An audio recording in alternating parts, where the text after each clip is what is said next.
During the summer of 1991, as Disney and ABC eagerly awaited the premiere of their hot new series, Home Improvement, there was a startling development. A tabloid was threatening a major revelation about Tim Allen. We were barreling along. We did the pilot. We were getting ready to do the first episode, or we were in the middle of the first episode or something. And then I don't remember how I found out, but somebody said something about Tim being in jail. And it's like, huh? Well, we had asked originally, way back at the beginning, any skeletons in the closet, and we're told there weren't any. I don't know, maybe not by Tim, but by representatives. And so shortly before the show, he kind of said, well, there's this one thing you need to know, which was rather major. Actually, I'd been in prison. Tim was a convicted felon. He had gone to jail for selling cocaine. I wasn't surprised. I mean, everybody that I knew, particularly in New York in the 70s and 80s, were doing drugs. I mean, everybody was doing drugs, selling drugs. It was a real generational thing. Well, in some weird way, it sort of made him an underdog that people were cheering for. He screwed up. He knows he screwed up big time. But it also, to use the kind of cliche, it scared him straight. He straightened out real quick, and he knew he had to do something to get his life back on track. Matt and his team had to act fast. The show was based on family values, so there was always a danger that people would turn against that. And I talked to some of the executives at Disney, and I said, I encourage you, beat everyone to the punch, have Tim tell the story truthfully, honestly, and then let the public decide. And fortunately, that's what happened. USA Today ran Tim Allen's drug trafficking story first, and the positive spin worked. A disaster had been averted. But soon enough, another crisis was brewing. The network now had a major problem with the show itself. Specifically, ABC focus groups reported that half the audience, women viewers, didn't like Tim's character. They put like 8 women in a room to watch the pilot, and while they're having their tea, they went, oh God, he grunts, and I don't know, he's so mean, disgusting. ABC came to us with all this information saying, you need to pull Tim back, you need to make him not quite so masculine. And we fought it. We just said, no, that's the center of the show. We think women are going to like that because they're going to recognize that in the men that they know. All right, Al, let's have a drill, please. Woo! Look at that butt crack you got going there. We had a butt crack joke in the cold opening, and ABC wanted us to take that out. And we said, no, this is male behavior. Men make jokes like that of one another. I think we got to start today by spackling Al's butt crack shut, huh? Butt cracks are very funny. Butt cracks are universally funny. On September 17th, 1991, butt cracks firmly in place, Home Improvement premiered on ABC. And right from the start, it was a winner. With a hot time slot right before Roseanne, Home Improvement would be the only breakout hit of the 91-92 season. All across America, frustrated garage mechanics and their spouses flocked to the show, taking up Tim's motto as their rallying cry. You know, men, we want a job done right, and we want it done quick. What do we need? Of course, Tim never seemed to know when more power was too much. That is a man's dishwasher.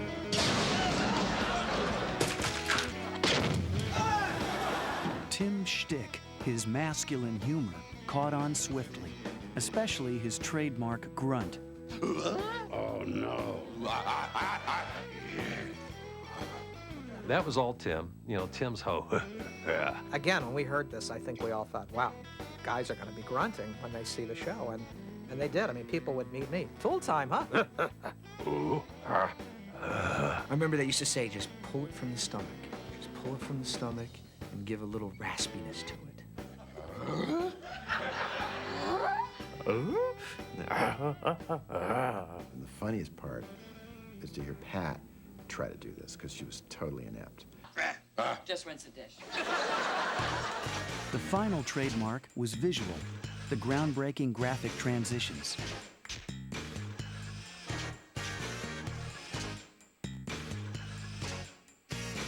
And they became a signature for the show. It was the thing that sort of set the show apart, and it gave people something else to talk about. But if the grunting, the tools, the high wattage humor all brought viewers to the show, what kept them there was something else. Most people mistake the idea that all you have to do is blow up a washing machine every week and you've got a series. It's not true. More power, all of this, that was the icing. The cake was the relationship between husband and wife. Tim, this job is important to me. Aren't you excited about me going back to work? Oh, boy, here we go. You don't have to feel bad. Don't tell me how to feel. The communication problems, the family dynamic, the day-to-day skirmishes in the war between the sexes. Home Improvement revealed the radically different point of view from the kitchen to the garage. You are totally unwilling to accept responsibility for what I have accepted total responsibility for solely since we met. Isn't there a statute of limitations on this? Isn't there a statute of limitations on you being a complete bonehead? I mean, Jill would throw things at him, and, Jill's really had a temper. These people have completely different opinions, and yet would still be able to compromise and come together and raise these children, have a sense of humor, and have a loving relationship with each other. I think I'm ready to talk. About? About what you want to talk about that I didn't want to talk about? I'm sorry I got mad and left. It's okay. On the set and off, the actors actually began to function as a real family. We were like brothers, getting along, not getting along sometimes. We'd bicker and we'd get in little arguments and our parents would have to get involved. Fred and Heidi sit. Could I call you right back? Hey, Hey, let it go. Come on. Tim and Pat also are like a mom and dad. Pat's, how's your school? Did you pass your test? She knows all about our tests, and you had that algebra test. Did you pass? I got a B. Well, I want an A, Kind of later in the show, for a little while, I started smoking, and Pat was very concerned about that. And yeah, she definitely had maternalistic feelings towards us. Tim was like a dad, but more of like a friend dad, almost like an uncle. Well, actually, I was like an evil uncle, because I had no responsibility for their upkeep. It was just, hey, you guys know how to do an arm fart? Where are your folks? Watch this. If you got a lick in here, well, huh? Huh? And they actually made that into a show. There was one of our shows where it was just all of us in the garage, there's the dad and his 3 sons doing arm farts when mom walks in. You guys ever had any fireworks in your lives? How about a BB gun? Come on outside. I turned these kids into responsible maniacs.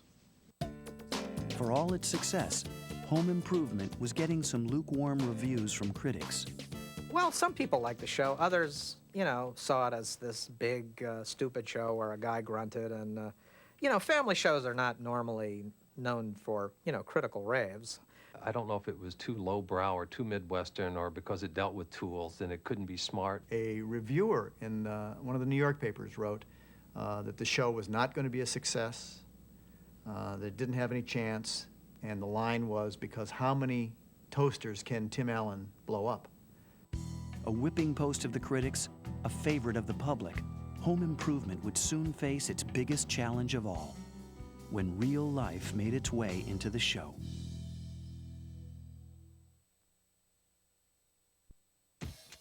All through the mid-1990s, Home Improvement would be riding high, climbing to the top of the ratings, winning several People's Choice Awards. Tool-time girl Pamela Anderson would leave the show to move on to Baywatch. Debbie Dunning replaced her.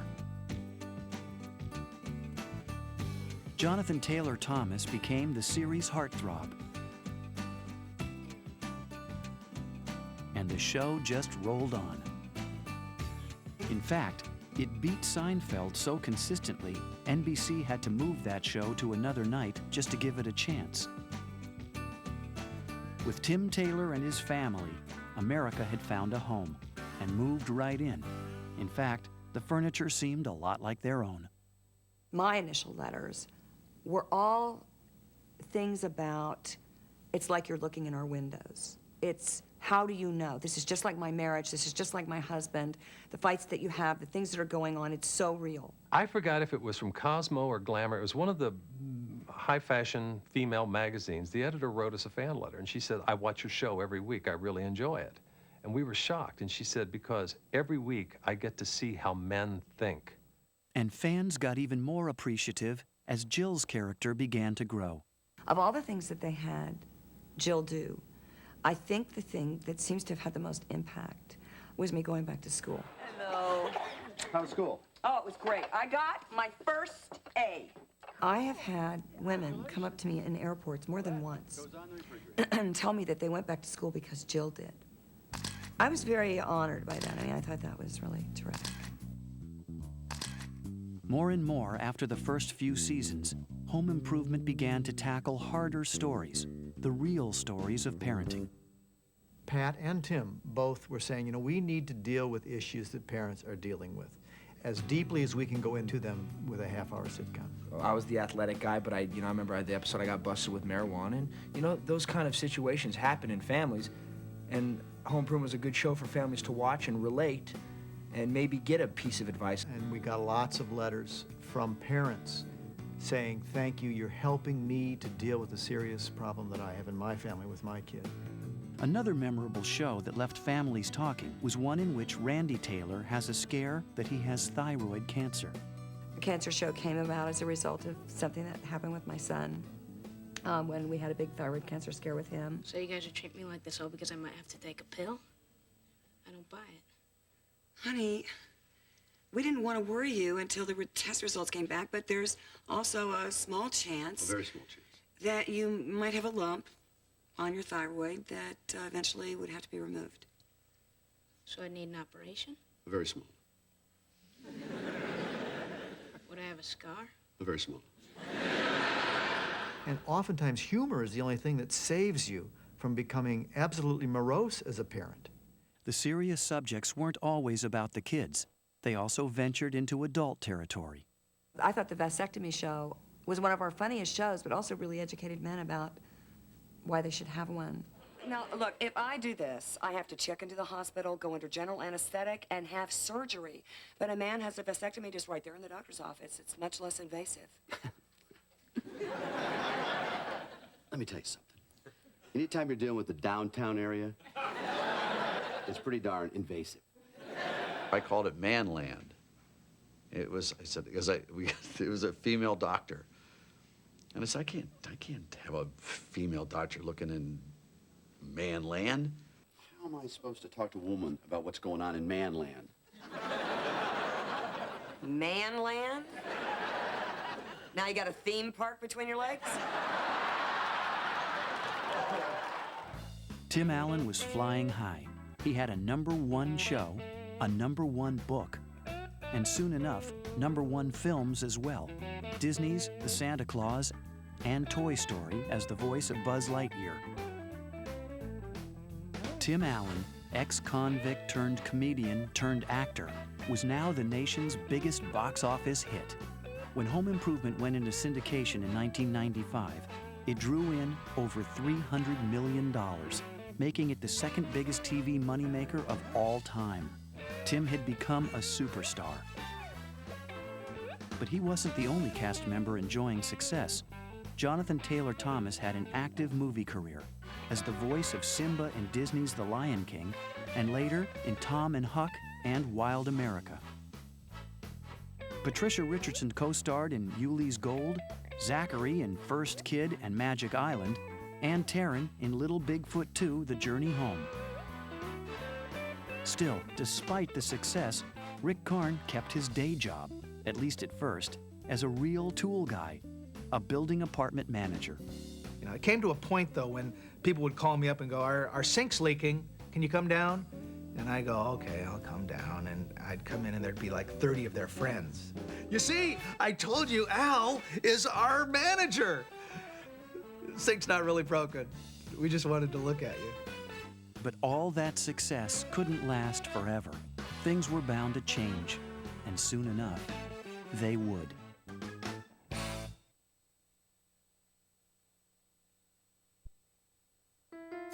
In 1998, Home Improvement found itself in its 8th season and running out of steam. The series was beginning to slump in the ratings, and a more unsettling surprise was in store. Jonathan Taylor Thomas announced that he was leaving the show. To the cast, it was a definite shock. It was definitely going to be different. I used to hang out with Jonathan off the set all the time, too. We'd go hang out, go get coffee, we'd go to lunch together. So I wasn't going to have that anymore. It upset Tim. you know, because he felt like this is a family. You know, how could you do that? We worked so well as a family, and the chemistry was so together with everybody. I got a little nervous, like, I hope it doesn't throw a kink in the dynamic of the show. Then I was having trouble. I was hoping that the audience would buy the fact that, you know, they sent him off to the rainforest to save the rainforest, which I thought was a little far-fetched. Jonathan wanted to pursue other opportunities, an education for one, and he did by heading to Harvard. At the age of 17, Randy was written out of the series.